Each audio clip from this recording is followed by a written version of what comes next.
Hey, what if the reason you're uncertain isn't because you just don't know? What if it's because you actually do know? You just can't hear yourself think. Welcome to week one of my new 12-week series, Knowing, Becoming Certain in an Uncertain World, inspired by Pastor Toure Roberts, who they call PT, by the way.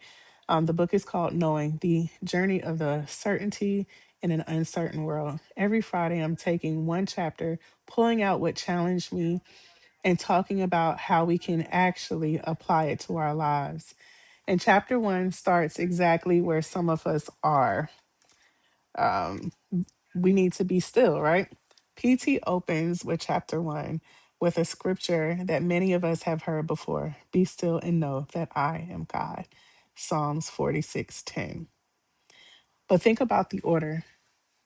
Before knowing becomes stillness. And that hit me because we live in a world where everybody and everything wants our attention.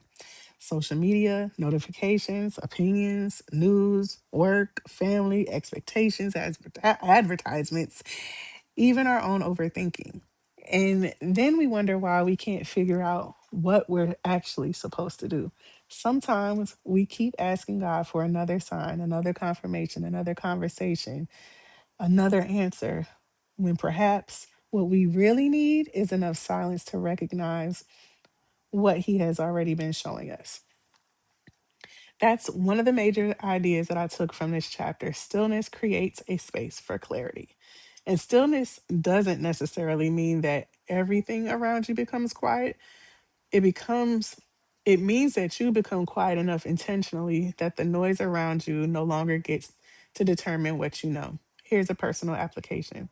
So here's what I'm going to practice this week. Before I immediately reach for my phone, before I ask everybody else what they think, before I allow fear to create 10 imaginary scenarios about something that hasn't even happened yet, I just want to get still. I want to be still with God, because maybe certainty isn't about knowing everything that's going to happen. Maybe it begins with knowing who God is, who I am, and what I know to be true, even while some things remain unanswered. So, in closing, I just want you guys to challenge yourselves. Give yourself 10 intentional minutes of stillness this week.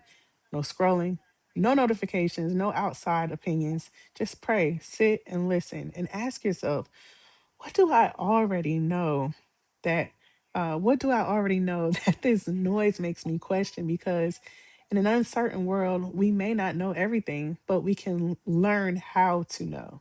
I'll see you next Friday for chapter two of the first sense, returning to your knowing. Have a great day.